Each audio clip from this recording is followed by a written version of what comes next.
Chan Master Han Shan, 1546–1623. Translation by Upasaka Lu Kuan Yu. Charles Luck. Archive.org/stream. Volume 3. The Tathagata Store containing both noumenon and phenomenon. Meditative study of the mean, Dhyana. Elimination of is to reveal the true mind. The fundamental, absolute, and perfect mind of the Tathagata Store is neither mind nor the elements of space, earth, water, wind and fire, neither eye nor ear, nose, tongue. 93. This wipes out the concept of unity with differentiation. 94. This ends the Buddhist teaching on the unhindered intermingling of noumenon with phenomenon. 95. The two last paragraphs sum up the interdependence of phenomenon and noumenon, and the interdependence of all phenomena, according to the Hua Yen or Avatamsaka School. Starting at the beginning of this chapter, the Buddha taught Samapatti or the meditative study of all as unreal or transitory. In the following chapter he taught Dhyana, or the meditative study of the mean, which includes both reality and unreality. Note Luke Yuan Yu. Body nor intellect, neither form nor sound, smell, taste, touch nor idea, dharma, neither the field of sight perception nor the other fields of sense including that of the intellect. 96, neither enlightenment nor unenlightenment nor the 11 other links in the chain of existence including old age and death, neither the end of enlightenment nor that of unenlightenment nor that of the 11 other links. 97. Neither misery nor the accumulation of misery, extinction of passion and the path thereto.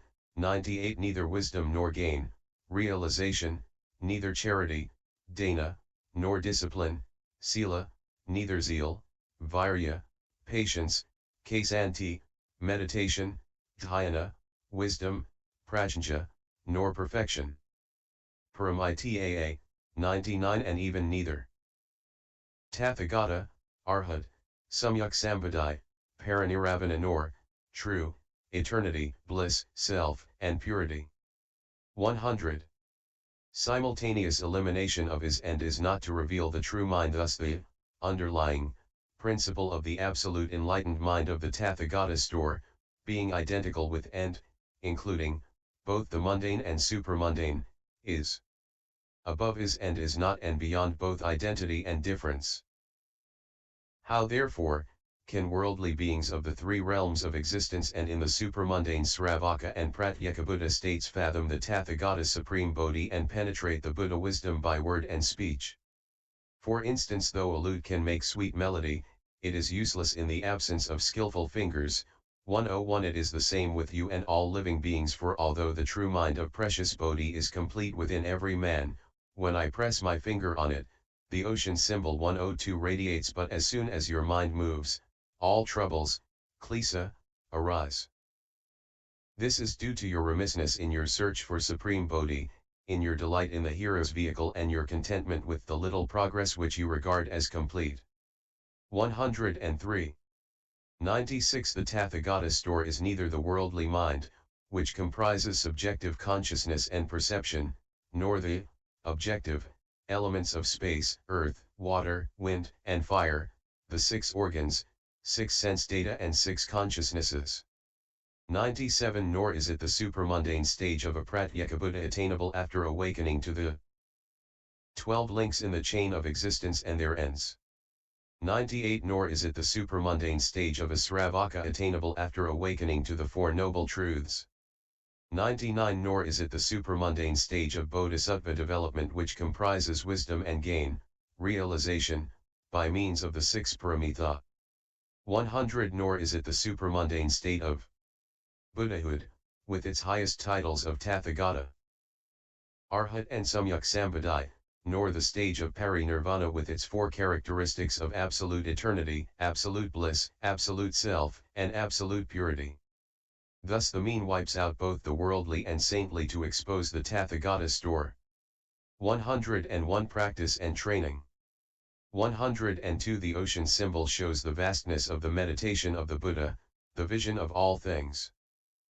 103. This ends the teaching on the meditative study of the mean.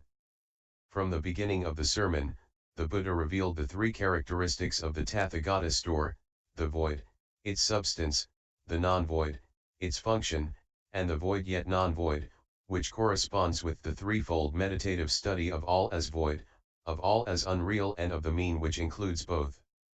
Students of the Absolute Dharma should familiarize themselves with these three characteristics of the Tathagata Store and the corresponding threefold meditative study as taught in the text in order to comprehend the profundity of the Supreme Vehicle.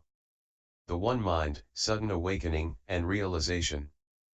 Purnama Itrayaniputra said, "The Buddha and I possess the true, absolute, and clean minds of complete enlightenment, which are the same and wholly perfect. But why, after so many transmigrations due to my delusion from the time without beginning and after my present attainment of the saintly vehicle, am I still unable to realize the ultimate, whereas the world-honored one has eliminated all falseness and has realized absolute permanence? I beg to ask the Tathagata what causes the delusion that screens living beings from their profound enlightenment and so subjects them to their present perdition?"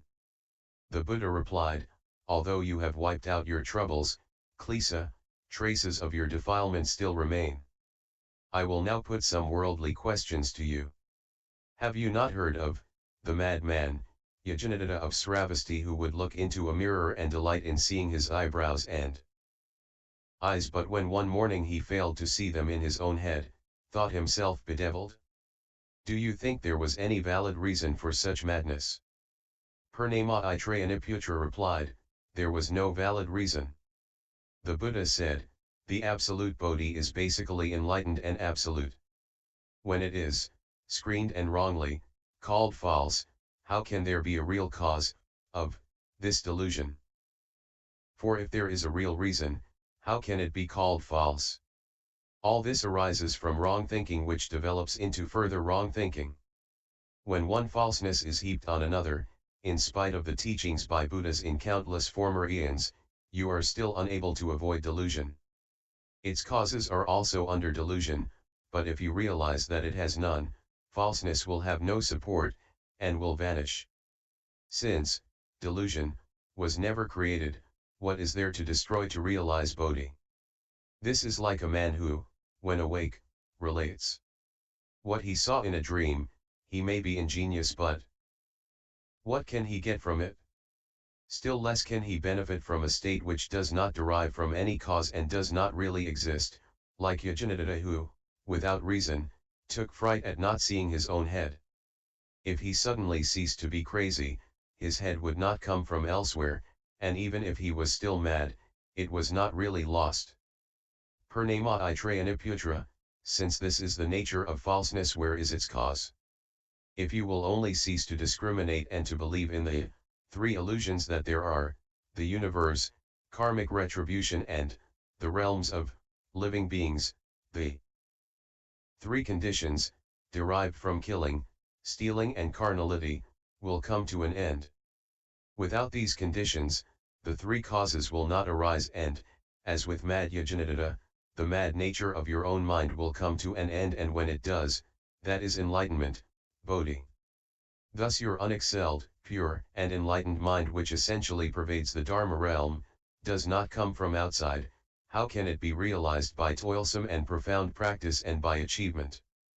This is like a man with a Sintaomani pearl sewn in his coat who forgot all about it, thinks he is really poor, and wanders about begging for food.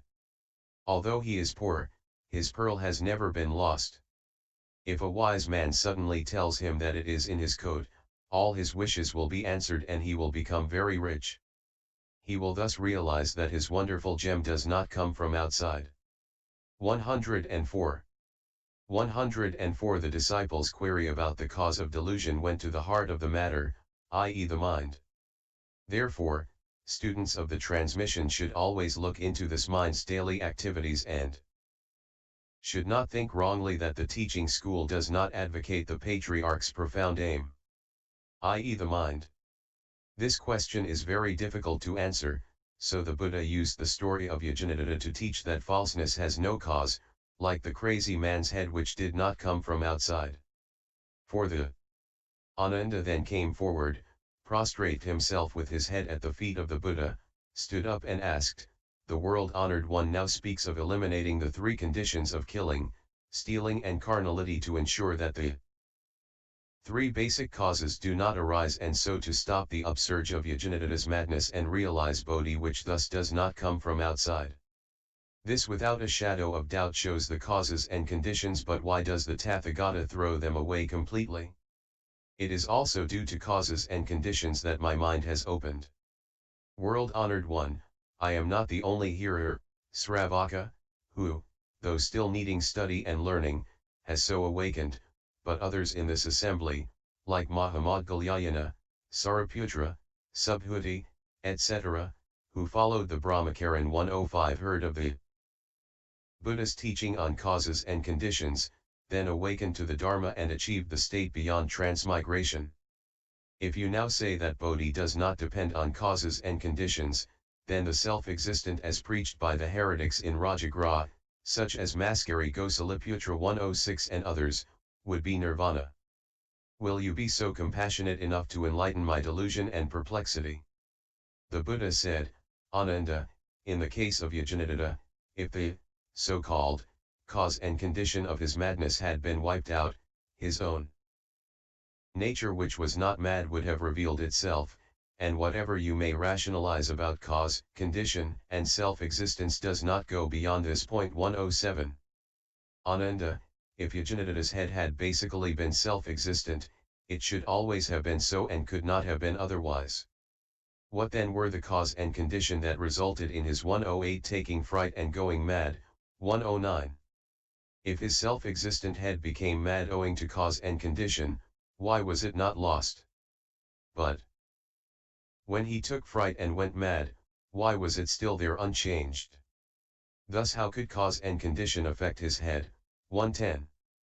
If his madness was self-existent, it should always have been there, but before he enlightened mind of absolute Bodhi is fundamentally free from all falseness. If it is called false, how can falseness have a real cause? If it comes from a real cause, it should not be called false, for falseness comes from accrued false thinking and accumulated delusion.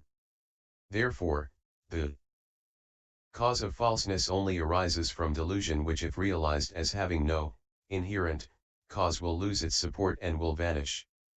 If it has never been created, how can it now be annihilated? The non-existent nature of falseness is like things seen in a dream. How can it have a real cause? Such being the nature of delusion, where can it be found? If you only cease to discriminate and to be bound by the threefold chain of the universe, karma and life, the three conditions, of killing, stealing and carnality, will come to an end, and the three basic causes, the world, karma and life, will disappear. If you awaken to these three conditions, your basic ignorance will cease suddenly, and your enlightened mind of absolute Bodhi, which is essentially not deluded, will appear instantaneously, like Yajnadata's head, which was never lost and did not come from elsewhere when his mad mind came to a stop. This is the Buddha's teaching on instantaneous awakening. 105 Brahmin ascetics with their minds set on pure living. 106 One of the six Tirthayikas who denied that their present lot was due to karmic deeds in former lives. 107 Both delusion and enlightenment are false. 108 Lit. Resulted in his head taking fright and going mad. Note Luke U. 109 Head stands for the true nature. This shows that the true nature is not self-existent. 110 This shows that the true nature does not come from cause and condition. Became mad, where was it hidden? 111. If his madness was not self-existent and there was nothing seriously wrong with his head, why did he go mad? 112. If you realize that his fundamental head was intact, you will know that, only, his consciousness became mad, and will realize that to talk of cause, condition, and self-existence is frivolous. 113. This is why I say that if the three conditions, of killing, stealing and carnality, are eliminated, this is Bodhi mind. But the idea that, Bodhi mind is created after the samsaric mind has been annihilated pertains to samsara. 114. Even after the ideas of both creation and destruction have been abandoned, with no more thought of practice and realization, if the least belief in self-existence remains, this shows clearly that the death of the worldly has given birth to the self-existent mind, which also pertains to samsara with its implied opposite, self-existence. This is like the mixture and fusion of various worldly materials into a composite compound which implies its opposite, the uncompounded. But, the Absolute, which is neither original nor unoriginal, neither mixed and united nor not mixed and not united, and neither apart nor not apart from union and separation, is above and beyond all sophistry. Bodhi and Nirvana are still very far away and cannot be attained without eons of practice and experience. Even if you succeed in memorizing the 12 divisions of the Mahayana canon taught by all the Buddhas, and the profound and perfect doctrines countless as the Ganges sands, this will only increase sophistry. Although you speak of cause, condition, and self-existence as if you are very clear about them, and in spite of people calling you the first of those with a wide knowledge of the Dharma, with its beneficial influence for eons past, you have been unable to avoid the pit into which Matangi fell. Why have you waited to be rescued from it by my Shurangama mantra, which caused the girl to extinguish the fire of lust completely, to reach the state of Anagaman and to enter the dense forest of zeal and devotion? As the river of love dried up, you were delivered from bondage. Therefore, Ananda, your memorizing and remembering the Tathagata profound and wonderful teaching for successive eons cannot compare with one day's practice of the transcendental path, which has enabled you to avoid suffering from both love and hate. Matangi was a prostitute, but she gave up lust and desire with the aid of the mantra, thereby becoming an bhikshuni, called self-nature, in this assembly. Both she and Yasodhara, the mother of my elder son, Rahula, awoke to suffering caused by desire and love in their previous lives and, in a flash of thought, practiced the transcendental way. One was freed from bonds and the other received my prediction of her future enlightenment. Why do you still deceive yourself by clinging to what you see and hear? 115. 111. This shows that delusion is not self-existent. 112. This shows that delusion does not come from cause and condition. 113. This reveals the absolute nature, which is beyond cause, condition, and self-existence, and is above all sophistry. 114. This exposes the subtle cause of defilement, which implies the duality of relative enlightenment and delusion. 115. The Buddha thus revealed the three characteristics of the Tathagata Store for the three corresponding meditative studies, and urged the assembly to practice the Dharma, instead of memorizing his words. And SSX 003